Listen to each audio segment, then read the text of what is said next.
Hola niños, ¿cómo están? Bienvenidos un día más a la clase. Espero que hayan tenido una súper buena semana y que también tengan muchas ganas de aprender algo nuevo acerca de la Biblia hoy. Vamos a orar primero. Gracias Señor por cada uno de los niños, por cada una de sus familias. Gracias Señor porque tú nos has regalado tu palabra para que nosotros podamos conocerte y acercarnos a ti. Y te pido que tú nos des la fortaleza y la gracia que cada uno necesita para poder ser un fiel embajador tuyo, que podamos llevar tu luz a las demás personas y que tú nos uses cada día para ser de bendición. Te pido por este tiempo que vamos a pasar junto a la Biblia también, para que cada uno de nosotros reciba el mensaje que tú quieres entregar y que podamos tener un buen día y una buena semana. En nombre de Jesús, amén. Bueno, niños, hoy día vamos a hablar acerca de una historia que se encuentra en el libro de Hechos, como las historias anteriores y como las historias que van a venir. Pero antes de pasar a nuestra historia de hoy, quiero que veamos juntos un video de introducción al libro de Hechos para que más o menos sepamos de qué se va a tratar.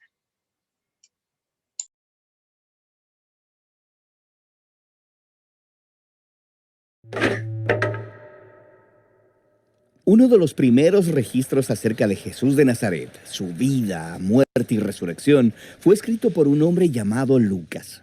Lo conocemos como el Evangelio de Lucas, pero Lucas continuó la historia en un segundo volumen. Llamado el Libro de los Hechos. Y se trata de lo que Jesús continúa haciendo después de su resurrección. Hechos comienza con los discípulos, que están pasando un tiempo con Jesús, quien acaba de volver a la vida. Esto es increíble de imaginar. Luego, durante semanas, el Jesús resucitado continuó enseñándoles acerca de su reino invertido, la nueva creación que él inauguró a través de su muerte y resurrección. Esto es emocionante, y los discípulos están listos para ir y decírselo al mundo. Pero luego, Jesús les dice que esperen y permanezcan en Jerusalén hasta que reciban una nueva clase de poder para ser testigos fieles de Jesús y su reino. Luego les dice que su misión comenzará en Jerusalén, a continuación hacia Judea y Samaria, y de ahí a las naciones. Es como un mapa para todo el libro de Hechos. Luego, los discípulos vieron a Jesús en su trono como el rey de toda la creación. Así que los discípulos están esperando, preguntándose cuándo vendría este poder. Y luego viene el tiempo del Pentecostés. Este es un antiguo festival israelita que se lleva a cabo al principio del verano. Y miles de peregrinos judíos regresarían a Jerusalén desde todo el mundo. Todos estos idiomas y culturas entremezclándose en la ciudad. Y los discípulos están juntos en una casa, que de pronto se llena con un viento tempestuoso y también con fuego. El fuego se divide como en lenguas que flotan sobre las cabezas de las personas. ¿De qué se trata todo esto? Sí, así que aquí Lucas está tocando un tema repetido en el Antiguo Testamento. Cuando la presencia de Dios se mostró de manera similar en el monte Sinaí, Él hizo un pacto con Israel y les dio los 10 mandamientos.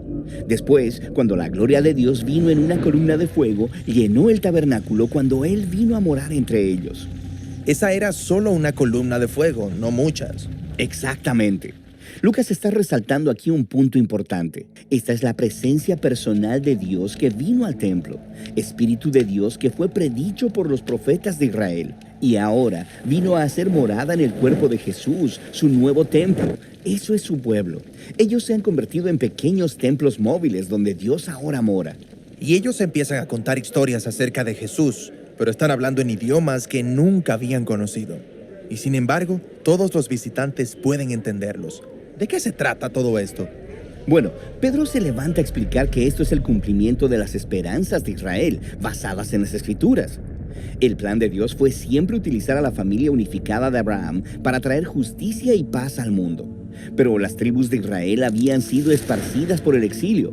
Ahora, aquí en el Pentecostés, representantes de todas las tribus vuelven a estar juntos y se les presenta a su Mesías, el Jesús crucificado y resucitado, para que ahora puedan convertirse en el pueblo restaurado de Israel. Y miles de ellos comienzan a seguir el camino de Jesús. Lo que nos lleva a la historia de los 2 templos de Lucas. Tienes el templo que Herodes construyó en Jerusalén, donde los discípulos de Jesús adoran como el resto de los israelitas. Pero ahora también está el templo de Jesús, el cual consiste de personas. Este templo se reúne en casas por toda Jerusalén y abordaban la vida de manera radical y diferente. Sí, piénsalo. Muchos de estos peregrinos ni siquiera son de Jerusalén, así que formaron estas nuevas familias y dependían los unos de los otros. Las personas vendían sus cosas y así proveían para los pobres entre ellos. Comían juntos sus comidas, hacían juntos sus oraciones. Estaban aprendiendo de los apóstoles lo que significaba vivir como si Jesús es el verdadero rey del mundo, y debía ser emocionante. Pero no todo fue diversión. Ser el templo de Dios es un asunto serio, como en el Antiguo Testamento. Quizás has escuchado acerca de esta extraña historia en el libro de Levítico, acerca de dos sacerdotes que le faltan el respeto a Dios en el templo y mueren de repente. Bueno, Lucas incluye aquí una historia similar de dos discípulos que deshonran al Espíritu de Dios en este nuevo templo y sufren un destino similar. Así que hay corrupción en la comunidad, pero el mayor problema viene desde afuera. Sí, del otro templo. Sus líderes se ven amenazados por este nuevo movimiento mesiánico, así que arrestan a los apóstoles, tratando de detenerlos. Y eso nos lleva a la historia final de la sección de Jerusalén en el libro de los Hechos. Se nos presenta un nuevo discípulo, Esteban.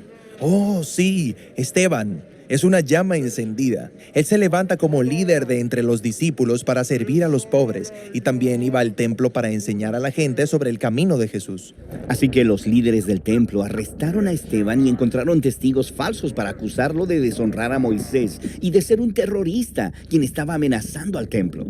Como respuesta, Esteban da un poderoso discurso acerca de lo predecible que era toda esta situación.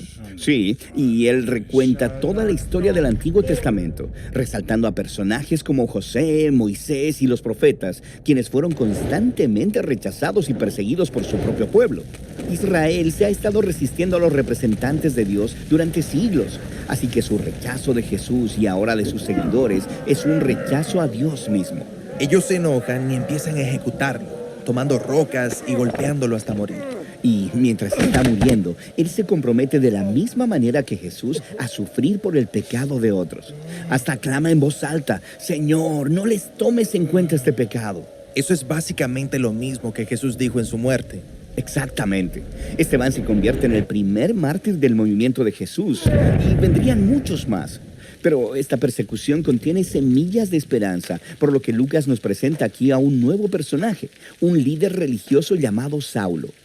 Él se para frente al cuerpo muerto de Esteban y hasta da su aprobación de todo esto. Espera, ¿Saulo?